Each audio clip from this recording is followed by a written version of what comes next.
Hey there, welcome to Millennium Milestone Presents, a site dedicated to storytelling in books, movies, video games, and other exciting genres, where I don't normally tell people to cancel Disney+, but after hearing this review, you might want to consider it. It's time for Woody's Roundup. Me! He's the very best. He's the rootinest cowboy. Also, it's going to be a long stretch for me to talk to you about movies that suck, because, quite frankly, I've had my fill already, and here we are with yet another one I might have a lot to say, but let me get a few things out of the way first that might be important to say here about Toy Story 5. I want to say very clearly, on the surface, Toy Story 5 has a really good story here. It has a story about Jessie trying to help her childhood friend Emily to overcome her social anxiety, and I give credit where credit's due that for the writer that came up with this idea, they deserve a raise for that. I do want to say that at the very least, because social anxiety is definitely a issue with many young children today, especially with Gen Alpha, even with millennials. So I give this movie praise for that on its own and on its own merit. I am not going to take that away in that regard. That being said, there are some things I have to say about Toy Story 5,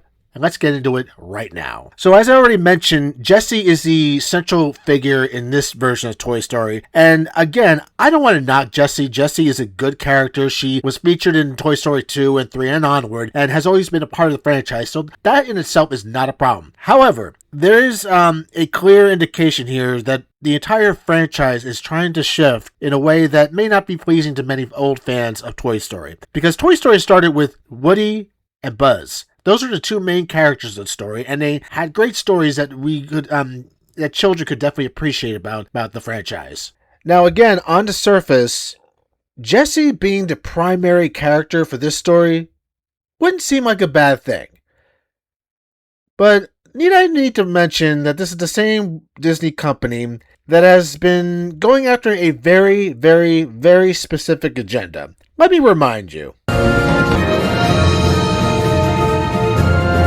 Anyway, that's my little sib Blake and her girlfriend Ghibli. Sup? They're students at Element City School for the Arts. Yeah, following in Mom's wake. Oh, nonsense. I'm just an architect. Now, I'm not going to claim to be some sort of news expert when it comes to the gradual change and shift in the cultural filming space, where more and more women representation has been pushed in Hollywood for a very long time.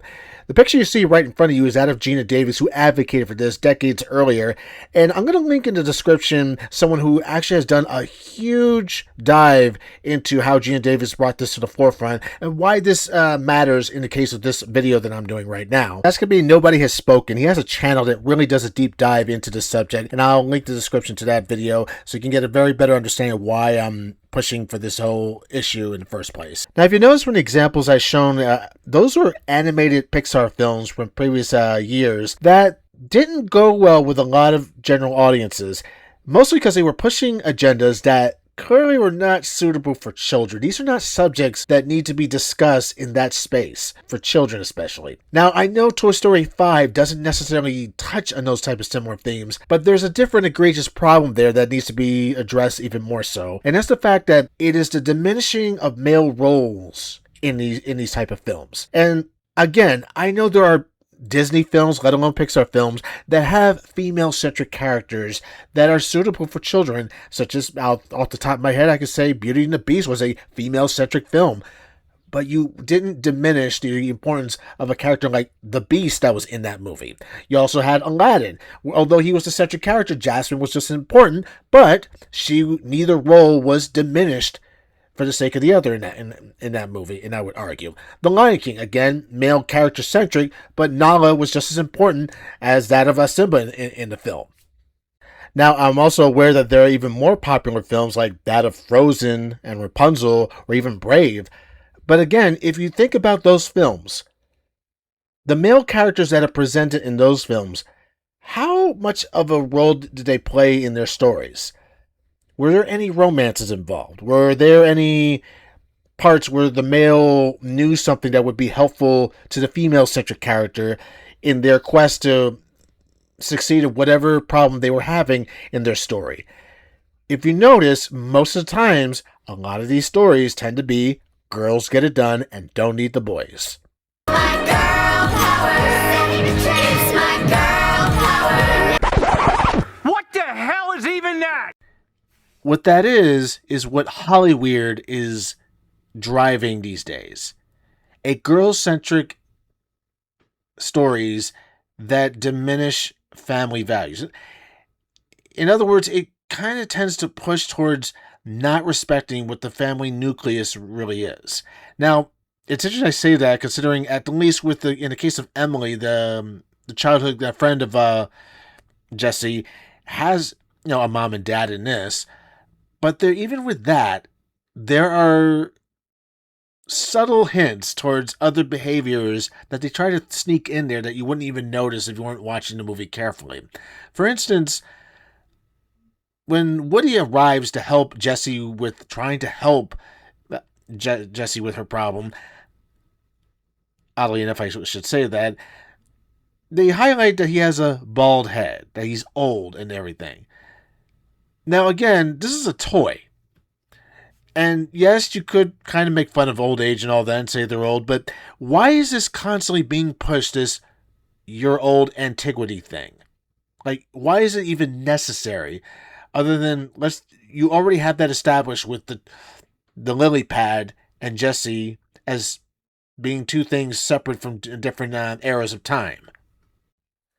Where this becomes very apparent is the friendship that Emily gets to make with Bonnie, which, again, I want to be very clear.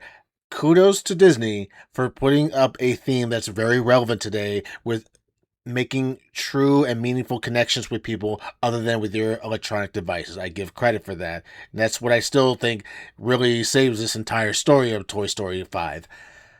But towards the end of the film, this is where it really gets strange and really gets awkward. When Emily starts to play with Bonnie, she has these imaginations that are shown in the film. And what gets very interesting about this is that there's a wedding scene imagination being thrown by her with her friend Bonnie. And it changes from what she was doing early on in the beginning of the film, where Buzz is getting married to Jessie, which in reality, that's what he wants. But it's shown that he's sort of the bride and not the groom. What are we trying to suggest with this? What is with this strange behavior to make fun of simple but meaningful traditional values of families here? And that's really my concern with Toy Story 5. Now, despite that, I am going to be honest, I do see that this movie is still going to make money. It's still going to have packed theaters with kids. But I think it's important to point out what is it that Disney is still doing, regardless of how much they have received backlash for stuff like this before. And then that leaves me with a very interesting place to have to decide what am I saying to anybody listening to this video, or to anyone that's considering seeing Toy Story 5. Should I tell you not to see it?